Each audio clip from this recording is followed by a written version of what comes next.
Me complace compartir con todos ustedes una entrevista con Nicanor Rodríguez, quien es psicólogo, es presidente del Colegio de Psicólogos de República Dominicana y actualmente preside Migranica, una entidad dispuesta para servicios de migración. ¿Cómo está, Nicanor?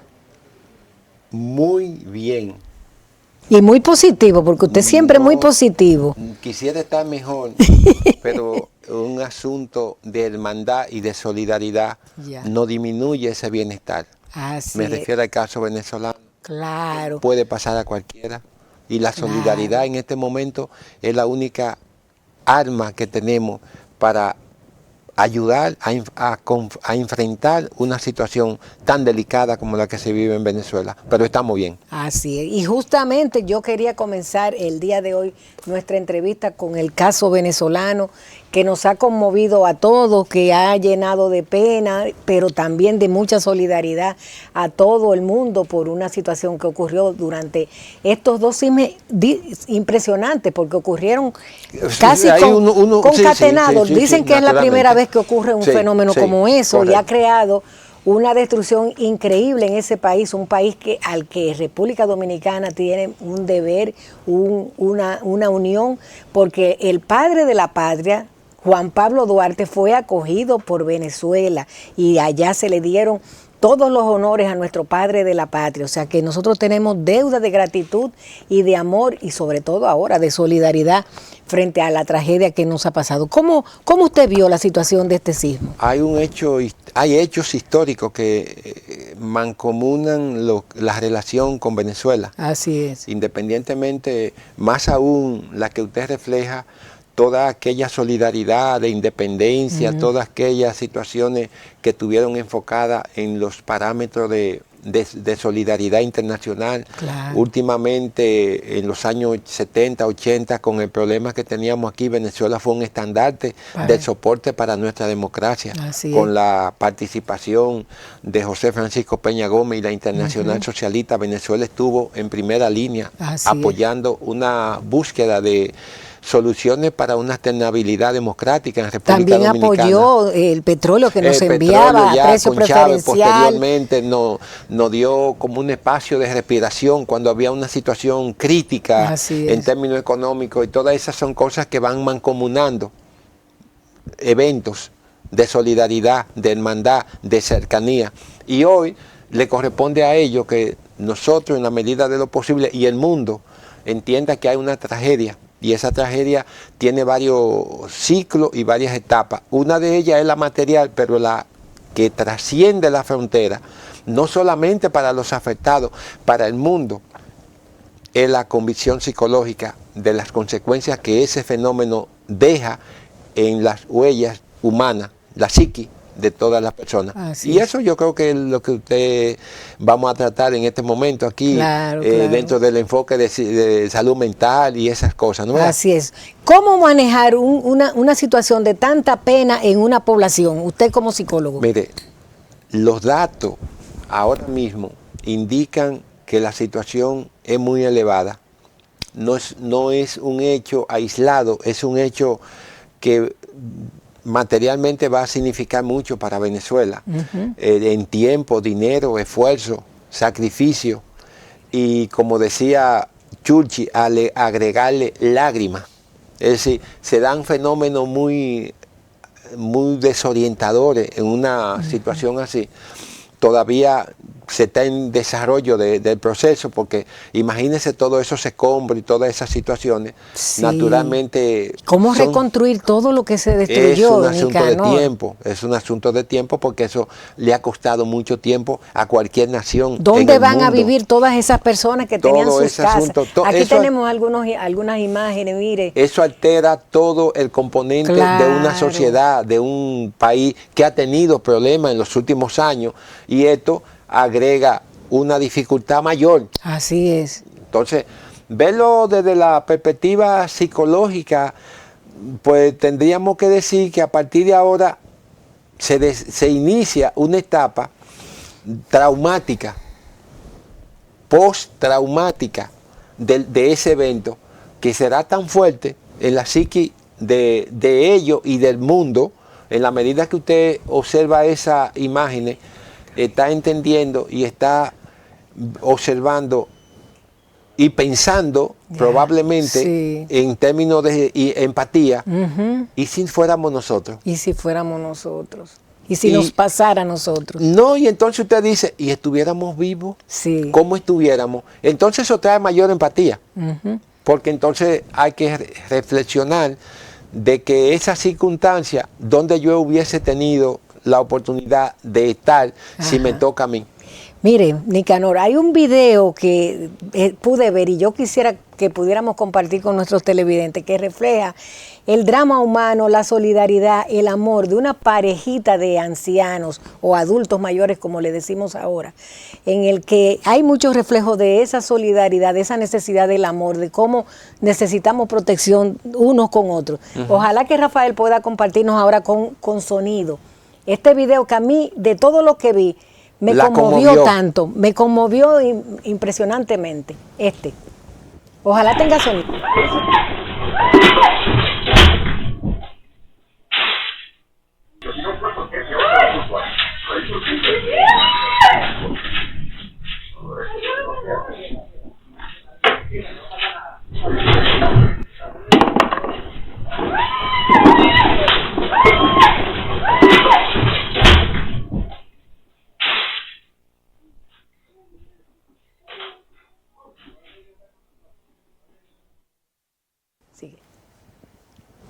Ahí venía una frase, no pudimos captarla, que ella le decía, la adulta mayor, la señora que está sentada, siendo protegida por su esposo, amor, no te vayas. Lo que refleja tanto sentido de necesidad de cariño, de protección en un momento como eso, y además de necesidad de apoyo. ¿Cómo usted analiza este video tan hermoso? A partir de la vulnerabilidad, los rasgos de la empatía y de la solidaridad se expanden en su mayor expresión. Eso es lo que observamos en ese video, una necesidad. Y viendo la necesidad, teniendo una respuesta, pues eso nos da un agrado de satisfacción. No disminuye, no es que escapamos a ella, pero no disminuye esa vulnerabilidad en lo que en un momento, en un segundo quedamos.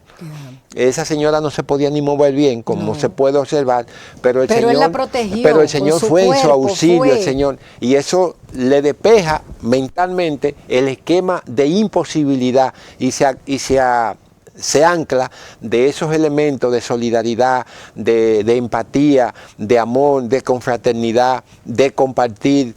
Y entonces viene la frase, no te vayas. Amor, no te vayas. Es como el complemento final de todos esos elementos juntos para definir la solidaridad o el amor, lo que queramos entender en un momento como ese, porque todo sale espontáneo. Claro. Es decir, no hay ciencia ficción, no hay un programa, no hay un antes, no. Eso sale natural. Natural. Todo lo que se vio ahí es natural. Sí. Entonces, eso nos dice a nosotros la situación de un momento, como pasó en Haití, así es, como pasó terrible aquí en el 30. Ajá. Se sabe que aquí hubo una tragedia que no fue el momento cuando llegó, sino cuando volvió el ciclón. Sí. Fue que acabó con lo que era la capital en ese momento. Entonces, todas esas situaciones tienen una convalescencia de evento postraumático, porque ahora a esa gente hay que darle ayuda. Imagínense, hay cuántas personas ahora hay damnificadas. Y dichoso el que quede damnificado y no muerto.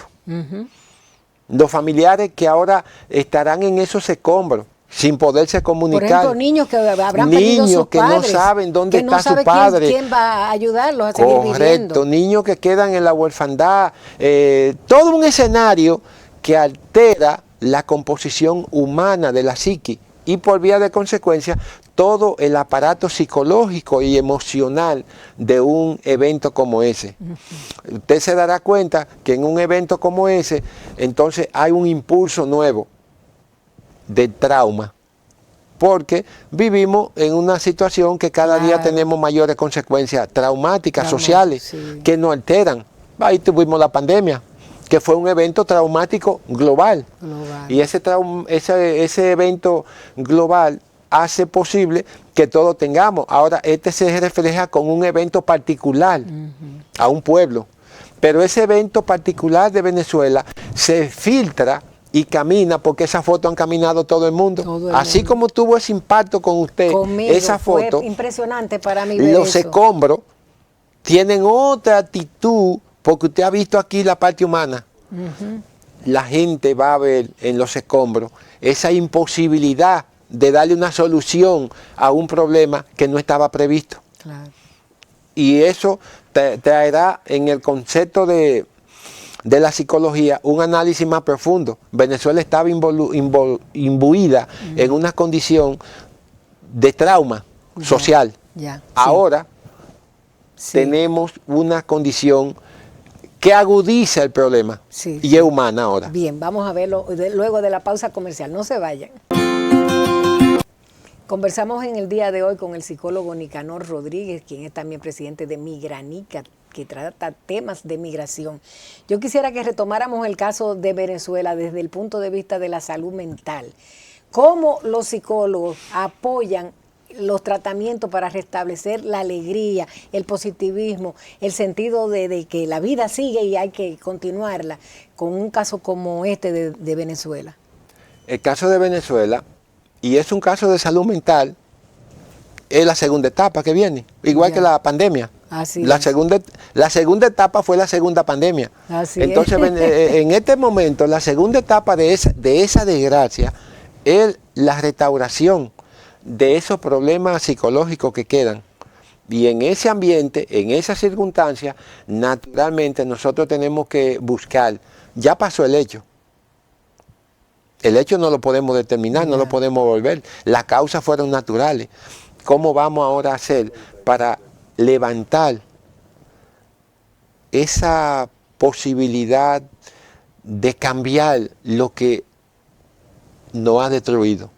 ¿Cómo cambiar esa escena mental de un problema donde perdí mi familia, donde perdí mi casa, materialmente lo que tenía, donde me quedé sola o que solo? No tengo dónde vivir. No tengo dónde vivir porque el refugiado de esa destrucción va a pasar a un escenario público que quizá el propio país no esté en condiciones de dársela por la dimensión del problema. En salud mental. Entonces seguimos viendo imágenes, Nicanor, de la tragedia, sí. En ese sentido, mira la solidaridad humana. Déjeme decirle. Qué hermosura, la solidaridad humana de inmediato. Y déjeme decirle, Dani, ahí hay mucha gente que todavía no tiene el problema en sí. Ahí está la solidaridad, pero ahí hay mucha gente que todavía no ha reaccionado al problema. Porque es muy rápido. En el contexto de cuando pasa un momento así la gente se queda como en un choque. ¿Será un sueño o una pesadilla? Y no se levanta. Entonces, a veces hay reacciones que se dan semanas o días después, porque el choque es tan grande que la gente se queda atrapada entre la realidad y lo que no puede concebir mentalmente. Pero que los venezolanos vienen de choques anteriores. Por ejemplo, el 7 de enero, cuando fue el bombardeo, donde se llevaron a Nicolás Maduro, fue un choque no solo para los venezolanos, para todo el mundo que vio esas imágenes dantescas. Entonces, esa situación, ¿cómo avanzar? Tenemos el problema. Entonces, hay que pensar. El problema está. Entonces, hay que pensar, reitero, cómo dimensionar lo que está sucediendo con mi yo, con el yo de mi compañero, porque el problema no es solamente el problema, sino cómo yo reacciono al problema. Esa solidaridad que usted ve, que vemos ahí, todo ese elemento de búsqueda de satisfacción, de dar una respuesta, implica necesariamente que la gente ha entendido como parte del esquema del restablecimiento inicial, inmediato, ir en auxilio, porque ya pasó el problema. Entonces vamos a asumir el beneficio de lo que necesitamos. ¿Cuál? Una actitud que nos ayude a comenzar a buscar y a solucionar eso, porque el problema no es lo que pasa, es cómo yo reacciono ante el problema. Si me pongo a llorar, eso no estoy diciendo que no sea una necesidad. No, y a veces cuando uno llora uno puede dejar pasar las malas sensaciones. Eso deja duelo. No quiero establecer de que seamos hierros. No. Estoy hablando de cómo comenzar a superar. Ahí hay duelo, ahí hay trauma, ahí hay de todo un escenario psicológico que nos va a afectar. No solamente a los venezolanos que están directamente adherido al problema, sino al mundo que ha visto esa foto y que ha visto todos esos escenarios. Mentalmente el mundo va a tener una consecuencia directa, como fue la pandemia, como fue el IEC, República Dominicana. El IEC nos dio una diferencia con ese problema, que aquí están chiquitos, adolescentes, pequeños, grandes, adultos, y de todos los componentes, porque fue social, general, sin hacer ninguna exclusión. El IEC fueron personas ya dentro de una etapa media. Es decir, no habían niños, no habían adolescentes, habían personas adultos. Ya adultos, de 30 años, 40, 50, 60, 80, pero ya estaban en una escala que usted puede decir, habían menos. Pero ¿qué pasa en ese caso de IEC? Que no supera porque este es general. Pero ahí estaba la población económicamente activa de sus mejores momentos. El trauma de ese espacio, de ese evento, y este trauma, naturalmente, no lo estoy comparando. Estoy hablando del problema porque no tiene comparación el caso de Venezuela con el caso de IEC. No hay una comparación. Pero la situación que eso va a generar psicológicamente a largo plazo es un proceso que, comenzando con el duelo, comenzando con el trauma, comenzando con el despertar de la persona, en la medida que se vaya concientizando de lo que pasó y de todo ese escenario de muerte, entonces yo espero que la sociedad internacional, la Organización de las Naciones Unidas, los colegios de psicología del mundo, o que puedan colaborar, entiendan que en este momento Venezuela necesita de la solidaridad, que es el punto de máxima reconciliación para un problema como ese. Porque ha sido el pueblo, y sobre todo una población ya adherida a los lugares más altivos, porque estamos hablando de las zonas costeras, de las zonas donde hay mucha actividad. Entonces, eso nos llama a nosotros. Mire cómo han quedado los edificios, mire, que aún parados ya no tienen posibilidad de que la gente pueda vivir, ¿no verdad? Porque son peligros públicos. Entonces, hasta el aeropuerto de Maiquetía quedó en destrucción total. Entonces, todas esas cosas va a requerir de tiempo. La psicología, en este momento, lo que puede hacer es una convivencia entre la desgracia y entre la sanación a corto, mediano y largo plazo. Todo el mundo no tiene la misma consecuencia, pero sí podemos y se puede trabajar en un proceso de intervención colectiva. Por eso hablo de las Naciones Unidas como ente global, porque eso no es un asunto aislado, eso es un asunto de gran dimensión que requiere una respuesta de gran dimensión. Así es. Los venezolanos por sí solos ahora en materia de salud pública necesitan de salud mental sobre todo y de salud pública, porque muchos quedaron mutilados. Hay una situación, entonces necesitan el acompañamiento, la intervención mucho más demandable, más exigente, más prolongada de lo que cualquier hecho aislado demanda, porque este no es un hecho aislado, este es un hecho que impone condiciones extremadamente exigentes. Sí. Pues vamos a pasar ahora a ver cómo está la salud mental del dominicano en este momento. Tenemos muchos problemas que nos agobian a todos. ¿Cómo están impactando esos problemas? Bueno, en materia de salud mental y siguiendo el mismo episodio, usted se ha dado cuenta que nosotros en el comportamiento nuestro, del caso dominicano, cada día tenemos una situación mucho mayor. porque la salud mental no es un asunto de que yo tenga un trastorno, es de un comportamiento además, y el trastorno trae comportamiento. En lo que va del mes de junio, ¿cuántos homicidios han pasado? Van casi 10. 10. Wow. Casi. Porque se han salvado 2 mujeres. De eso han sobrevivido 2, pero creo que hay 5 muertes.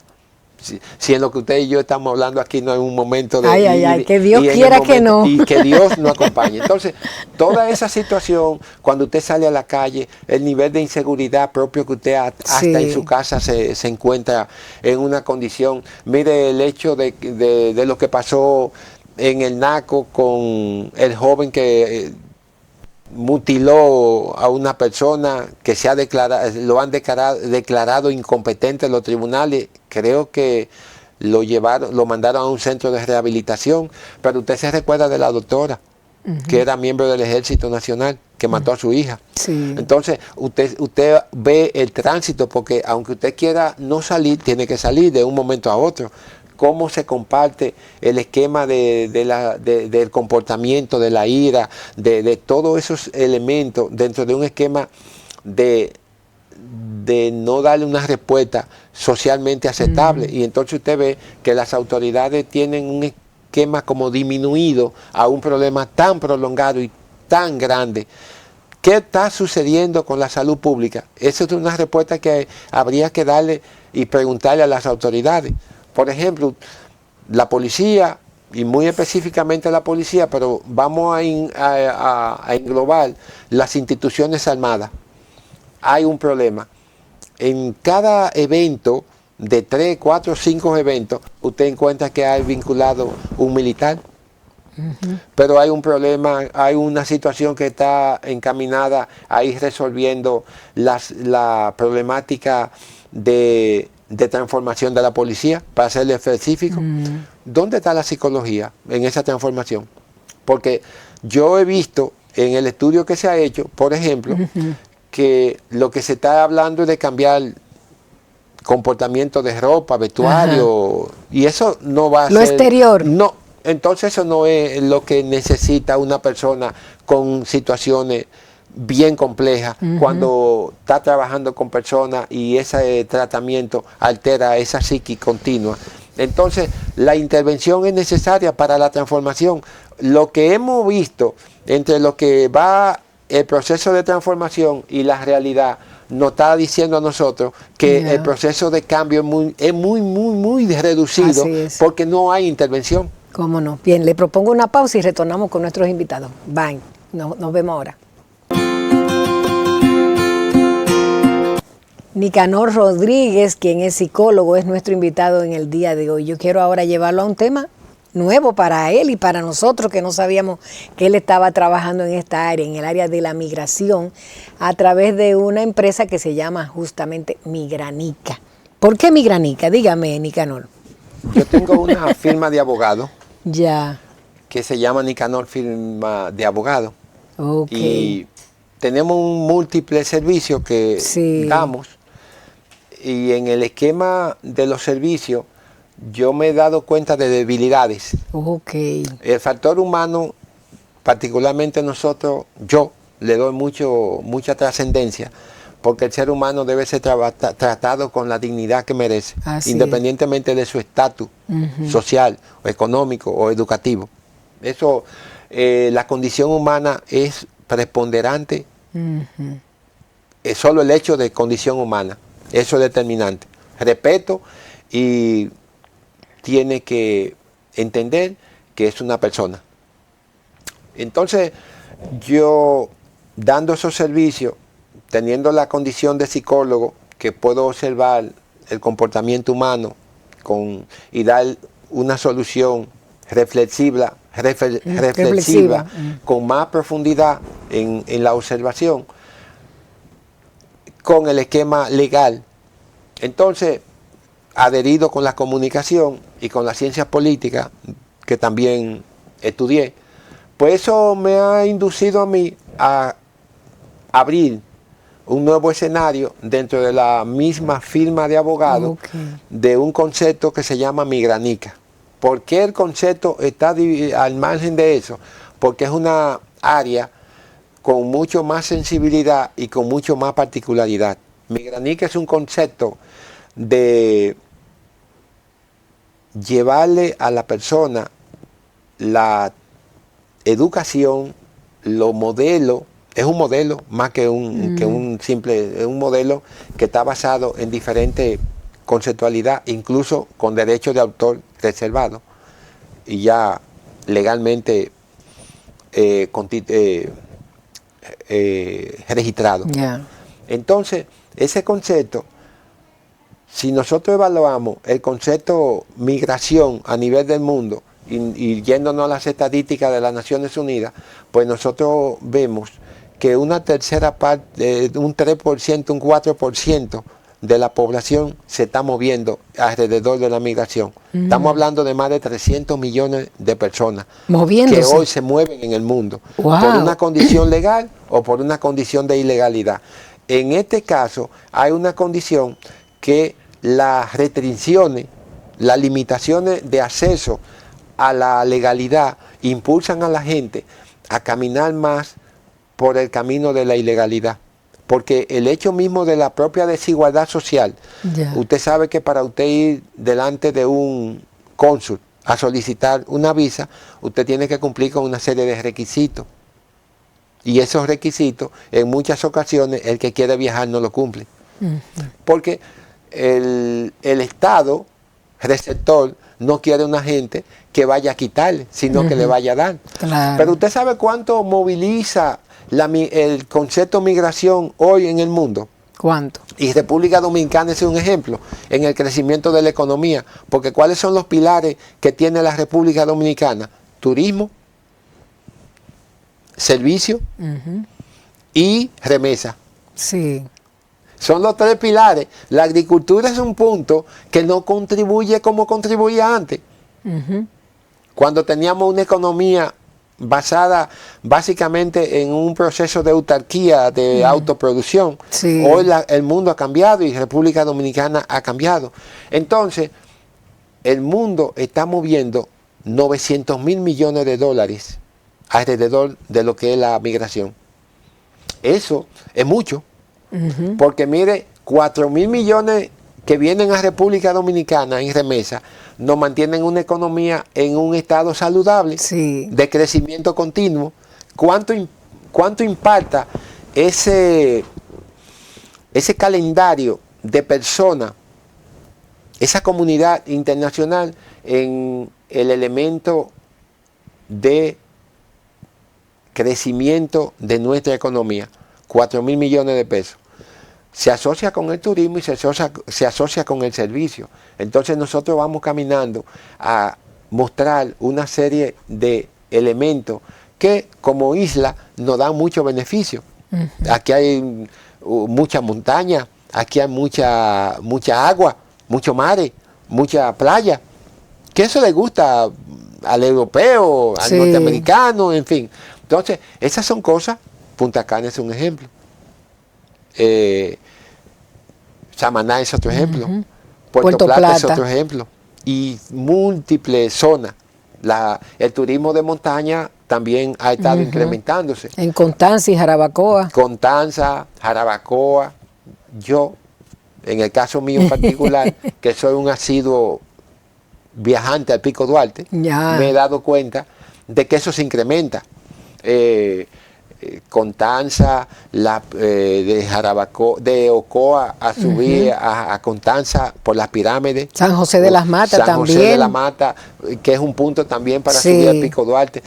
Todas esas cosas, de una u otra manera, hacen flexible un turismo que haga y cree la necesidad de gente que quiere venir a conocer, como usted quiere ir a Brasil para subir al Cristo. Eso es... Al Corcovado, yo estuve ahí. Eso es fantástico. Eso está en mis recuerdos. Que va por supuesto, que va a Estados Unidos, usted quiere ir a la Estatua de la Libertad. Porque eso es... Y traerse la foto para recordarlo. Usted va a otra comunidad, por ejemplo, a Boston. Yo quiero ir a la universidad de Harvard. De Harvard, sí.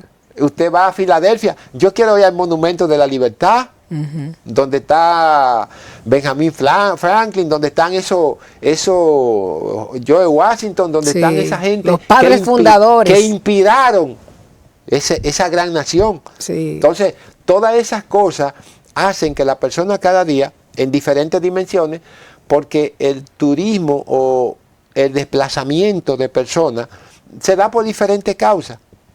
Yo quiero ir por 10 días, pero usted quiere quedarse. El otro quiere ir por 6 meses a ver cómo le va. Entonces, todo eso tiene un esquema donde caminamos a cambiar económicamente, socialmente, y todos esos elementos nos ayudan de una manera u otra a ser receptivos nosotros y que las demás naciones también lo sean con nosotros. Hoy República Dominicana puede viajar a muchos países que no son tan trascendentes, pero mucha gente también puede venir aquí a República Dominicana sin necesidad de tener una visa. Eso abre la puerta, pero en términos de migración, todavía el mundo no ha comprendido la manifestación de esas estadísticas que le hablo, de casi mover $1 billón en un mundo que cada día se mueve más. Así es. Porque hoy en día el mundo es una garantía de que somos pequeños. Como que el mundo es un pañuelo que cabe en la mano. Mire lo que pasó en Venezuela. A los segundos el mundo lo sabía.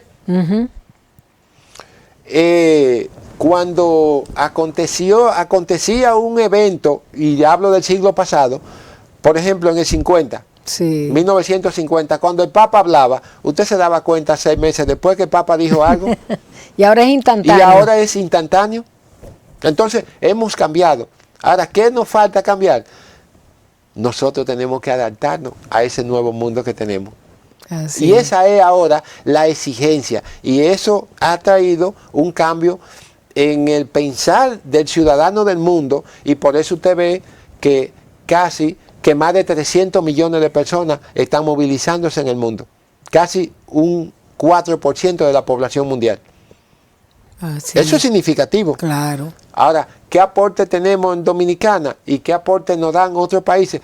Pero usted ir a un país a hacer un aporte no significa que usted es una escoria, porque usted tiene un beneficio. Si Estados Unidos no tuviera la migración como parte importante, el crecimiento de Estados Unidos no fuera el que está, porque la migración para Estados Unidos ha sido un baluarte de primer orden. Es un país de migrantes, pero es un país que ha fortalecido su economía en base al crecimiento de la población que llega.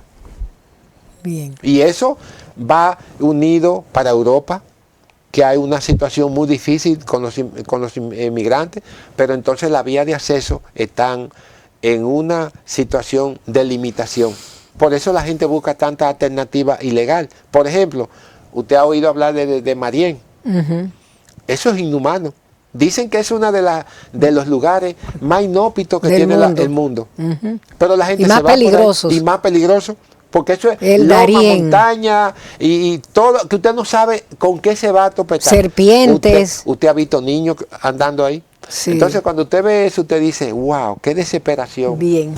Qué desesperación tenía esa persona que tuvo que coger ese camino. Así es. Le propongo una pausa.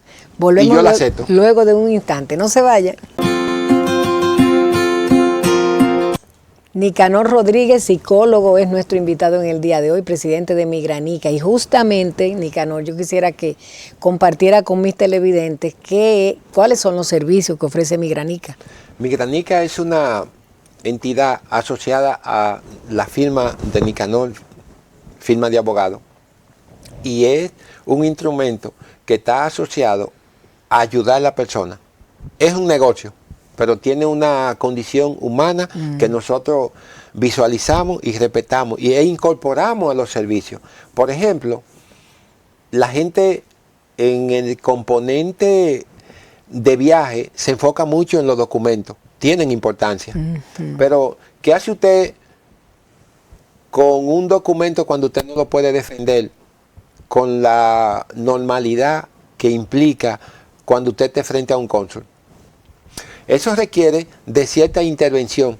En el caso mío, como psicólogo, he entendido que la búsqueda de una alternativa de viaje requiere de un acompañamiento. Eso es lo que es Migranica. Migranica ha podido observar y condicionar que el que va a viajar necesita documentos, porque necesita algo para convencer al cónsul de que no se quedará. Lo tiene que convencer, le tiene que decir. Ahora, ¿qué necesita? Bueno, cuando usted va delante de una autoridad, es muy probable que usted se sienta fuera de su estado de ánimo, fuera de su estado de control. Entonces, ¿qué hace Migranica? Migranica tiene un proceso de acompañamiento que tiene que ver con comunicación, psicología, derecho y ciencia política. 4 elementos que te van a incorporar una evaluación documental y una evaluación psicológica y una evaluación hasta política de lo que significa hacia dónde tú vas. Una orientación que te permita a ti definir una cosa más concreta. Ahora, ¿qué definimos y qué no definimos? Bueno, nosotros tenemos un plan que ayuda a la persona.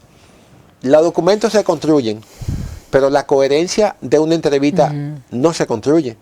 Si yo no tuviera el dominio de lo que estamos hablando aquí, probablemente nosotros tuviéramos una cosa que desafinara el concepto. Pero eso no se construyó ayer. Eso es un proceso largo.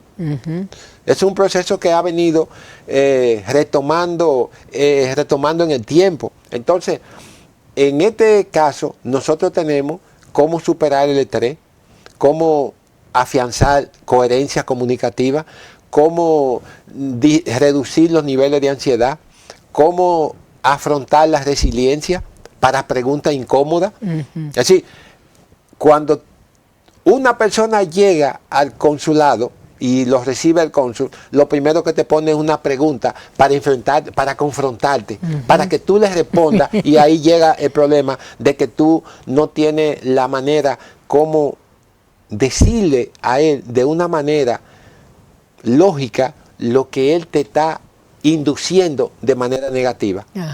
¿Para qué? Para que tú tengas una reacción. Por ejemplo, somos comunicadores, pero la comunicación no deja mucho en su país. Usted va a defenderse, yo me voy a defender. Claro. Pero si usted está preparada, usted va a decir, eso es muy relativo. Porque uno van a un quirófano y se sanan y otros se mueren. Eso es muy relativo. Depende cómo se vea y cómo sea. Usted no le está diciendo que él tiene razón. Simplemente usted le está diciendo, le está poniendo un punto para que él vea que sí, que tiene razón, pero usted está continuando en no cambiarle la actitud a él y usted seguir su paso. Porque ¿qué es lo que usted quiere? Él avisa. Claro. Pero usted no puede enfrentarse al que tiene el mazo. Usted no puede ir a donde el juez. Usted no puede ir donde el juez a imponer que usted es el que sabe. Porque el juez que tiene el mazo, quien va a dictar la sentencia es el juez. Entonces usted tiene que conducirse dentro de los parámetros de no alterar la condición humana de esa persona. O de predisponerlo, ¿verdad? Sí, que independientemente de todo, es humano. Claro. Y donde dice sí, puede decir no. ¿Qué usted le aconseja a un televidente que nos esté viendo, que va a ir al consulado norteamericano, por ejemplo, para que su entrevista sea positiva y le den la visa? Los papeles son importantes, pero la preparación de la persona que va a defender esos papeles es determinante. Y eso es lo que Migranica, ese es el enfoque de Migranica. Los papeles los examinamos, los papeles los evaluamos, los papeles los trabajamos. Pero hacer que tú tengas una coherencia comunicativa, que tú tengas una disminución del estrés, que tú tengas una disminución de la ansiedad, que tú seas resiliente en las preguntas, que tú seas coherente en todo y que tú generes confianza, eso no lo dan los papeles.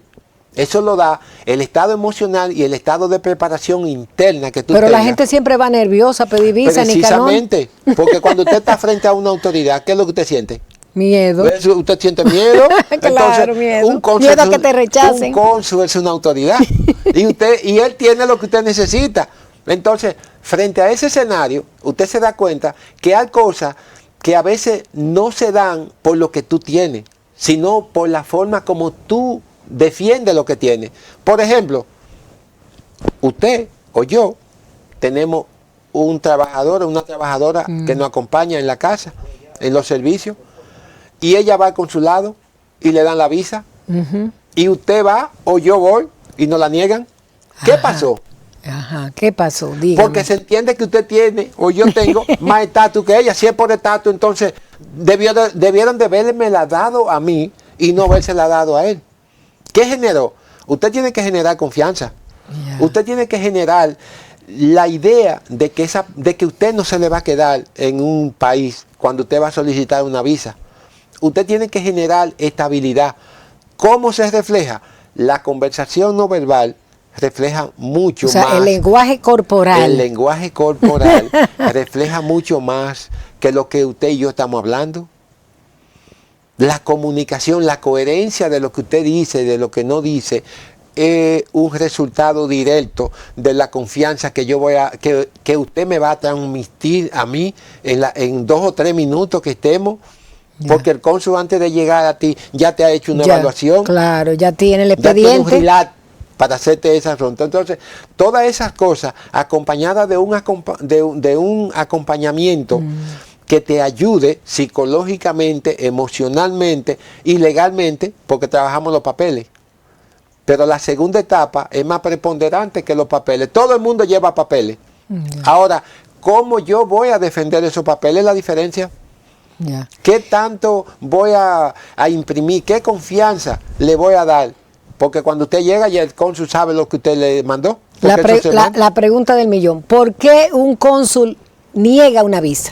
Porque tiene desde que todo el que llega a un cónsul tiene un carácter de inelegibilidad. Todo el que llega frente al cónsul tiene ese carácter de que no es elegible. Y entonces frente a esa cosa, él no tiene ningún motivo para negársela o para dársela. Él no tiene una condición que le limite. Entonces, esa es la condición que usted tiene que vencer.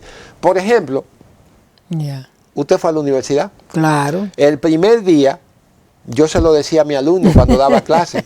El primer día, yo le decía, ustedes tienen 100 puntos.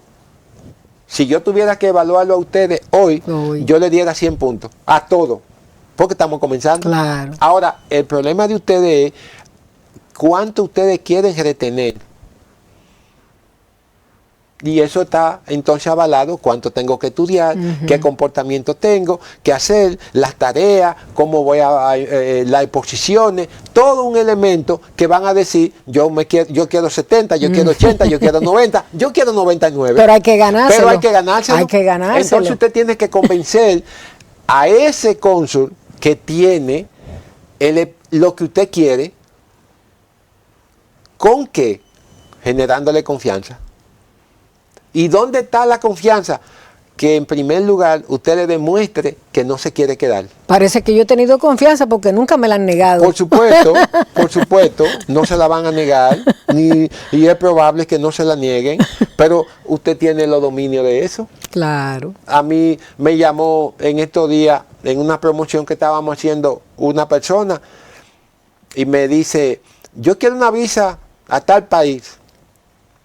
¿Qué tú tienes? No, yo he viajado a tal parte, a tal parte, a tal parte. Y yo soy profesional. Digo, pues tú no. Pero además yo tengo visa americana. Y digo, pero tú lo que necesitas es entonces una escala de ver qué documentación y llenarte los papeles, porque tú tienes los instrumentos ya para eso. Sí, así es. Ahora, una persona que tiene debilidad en la instrumentación de unos documentos, yo le puedo decir lo mismo. Así es. Les regalo el minuto final para que se despida. La migración no es un problema de que quiero viajar, es un problema de una decisión que está determinada para que pueda preparar toda una documentación, pero más allá de una documentación, tú tienes que prepararte como ser humano, convencer a ese cónsul de que tú vas a cumplir los parámetros con lo que ha declarado, porque otra cosa, decir la verdad es determinante. Muy importante. Bien. Yo le he dicho a la gente, o los abogados le decimos a la gente, dime la verdad, que la mentira la manejo yo. Bien, pues con esa palabra nos quedamos, agradeciéndole a todos ustedes que hayan compartido esta entrevista de Nicanor Rodríguez, psicólogo, aquí en nuestro programa Teleopina. Volvamos a juntar la semana que viene. ¿Qué les parece? Hasta entonces.